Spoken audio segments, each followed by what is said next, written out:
Hi friends, எல்லாரும் நல்லா இருக்கீங்களா? இந்த சமையல் சேனல் வழியா உங்க எல்லாரையும் சந்திக்கிறதுல மிக்க மகிழ்ச்சிங்க. சிம்பிளான சமையல் எக்ஸலென்ட்டான டேஸ்ட்ல வரணும்னா நம்ம சேனலை தொடர்ந்து பாருங்க. உங்களோட கருத்துக்களை கமெண்ட் செக்ஷன்ல போஸ்ட் பண்ண மறக்காதீங்க. வாங்க கிச்சனுக்கு போகலாம். சுவையா ஆரோக்கியமா சமைக்கலாம். இப்போ நம்ம நேந்திரம் பழம் வச்சு ஒரு ஸ்வீட் ரெசிபி தான் செய்ய போறோம். இது செய்யறதுக்கு ஒரு பேன் எடுத்துக்கலாம். அதாவது பால் காய்ச்சறதுக்கு நம்ம பயன்படுத்தும் இல்லைங்களா, அது போல் அடி தீக்கான ஒரு பேன் எடுத்துட்டு அதில் 200 ml அளவுக்கு தண்ணி சேர்த்துருக்கேன். தண்ணி எந்த அளவு சேர்க்குறீங்களோ அதற்கு சமமான அளவு சர்க்கரை சேர்த்துக்கலாம். இல்லை 1.5 பங்கு அளவு கூட சர்க்கரை சேர்த்துக்கலாம். ஆனால் தண்ணி நிறைய சேர்க்கக்கூடாது. நம்ம சர்க்கரை பாகு ரெடி பண்ண போகிறோம். இந்த சர்க்கரை பாகு நல்லா திக்காக வரணும். ஆனால் கம்பி பதம் அப்படிலாம் வர தேவையில்லை. குலோப் ஜாமுனுக்கு கொஞ்சம் தண்ணியாக நம்ம ரெடி பண்ணுவோம் இல்லைங்களா, அதை விட ஒரு திக்கான பதத்தில் பாகு ரெடி பண்ண போகிறோம். இதனோடையே 2 ஏலக்காவை இடித்து எடுத்து சேர்த்துக்கலாம். ஏலக்காய்க்கு பதிலாக குங்குமப்பூ கூட சேர்த்துக்கலாம். குங்குமப்பூ சேர்க்குற மாதிரி இருந்தால் ஒரு சிட்டிகை அளவு சேர்த்துக்கோங்க. இது போல் நல்லா கொதிச்சு நொர பொங்க வரும்.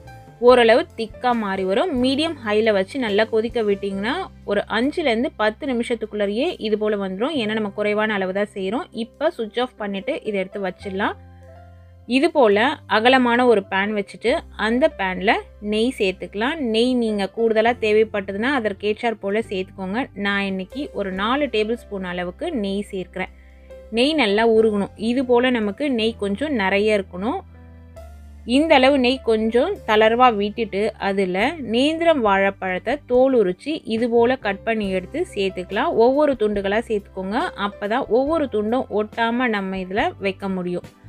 நல்ல பழுத்த பழமாக இருக்கணும். பிக்சரில் பார்த்துருப்பீங்க இல்லையா, வீடியோவில் ஸ்டார்டிங்லேயே, அது போல் நல்ல பழுத்த பழத்தை தோல் உரித்து எடுத்து பார்த்திங்கன்னா இது போல் தான் கிடைக்கும். இந்த ரெசிபி செய்கிறதுக்கு அந்த நேந்திர வாழைப்பழத்தோட மேல் பக்கத்தோல் நல்ல கருப்பாக மாறி இருக்கணும். அது போல் வாழைப்பழத்தில் செஞ்சிங்கன்னா தான் ரொம்பவே டேஸ்டியாக இருக்கும்.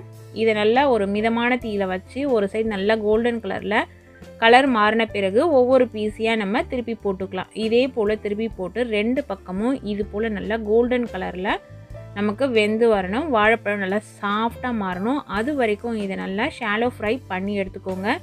இதை நெய்யிலேயே டைரெக்டாக போட்டு பொரிக்கிற மாதிரி இருந்தாலுமே பொரிக்கலாம். இல்லை நெய் வேணான்னு நினச்சிங்கன்னா எண்ணெயில் கூட பொரிச்சுக்கோங்க. ஆனால் ட்ரெடிஷ்னல் ரெசிபி நெய்யில் தான் பொரிப்பாங்க. குலோப் ஜாமுன் எப்படி நம்ம பொரிப்போமோ அதே போல் இந்த நேந்திர பழ துண்டுகளை பொரித்து எடுத்துக்கலாம். நான் இன்றைக்கி குறைவான நெய் பயன்படுத்தணும் அப்படிங்கிறதுக்காக இது போல் ஷாலோ ஃப்ரை செஞ்சுருக்கேன். இது போல் செஞ்சாலுமே அந்த டேஸ்ட்டு ரொம்பவே ரிச்சாக இருக்குங்க. இந்த ரெசிபி நீங்கள் சாப்பிடும் பொழுது அவ்வளவு டேஸ்டியாக இருக்கும். இப்போ ரெடி ஆகிடுச்சு. அதை எடுத்தாச்சு. நம்ம எடுத்த அதே சூட்டோட ஏற்கனவே பாகு ரெடி பண்ணி வச்சுருக்கோம் இல்லைங்களா, அந்த பாகில் சேர்த்துடலாம். பாகும் சூடாக இருக்கணும். நம்ம இது போல் பொரிச்சு எடுத்த நேந்திர பழ துண்டுகளும் சூடாக இருக்கணும். பாகு சப்போஸ் சூடாக இல்லை அப்படின்னா கொஞ்சம் சூடு பண்ணிக்கலாம். நம்ம பாகும் சூடாக இருக்கணும். நேந்திரம் பழமும் நம்ம பொரிச்ச கையோடு இதில் சேர்த்துடணும். ரெண்டுமே சூடாக இருந்ததுன்னா நல்லா இதில் அந்த ஜீராவெல்லாம் ஊறி நேந்திரம் பழம் ரொம்ப சாஃப்டாக இருக்கும். ஒரு 4 மணி நேரம் இது நல்லா ஊறின பிறகு தான் நம்ம சர்வ் பண்ண கொடுக்கணும். அப்போ தான் நல்ல ஒரு டேஸ்ட்டு கிடைக்கும். அதே போல் சூட்டில் இருக்கும்பொழுது தட்டு போட்டு மூடக்கூடாது. நல்லா ஃபுல்லாக ஆறின பிறகு தட்டு போட்டு மூடிடுங்க. ரூம் டெம்பரேச்சர்லேயே 5 நாள் வரைக்கும் வச்சு சாப்பிடலாம். ரொம்பவே டேஸ்டியான நேந்திரப்பழ ஜாமுன் ரெசிபி தான் இது. ஒரே ஒரு நேந்திரப்பழம் சேர்த்து செஞ்சாலே இது 5லேருந்து 6 பேர் வரைக்கும் சாப்பிடலாம். நீங்களும் இந்த ரெசிபியை ட்ரை பண்ணி பார்த்துட்டு எனக்கு கமெண்ட் செக்ஷனில் சொல்லுங்கள். Thank you friends.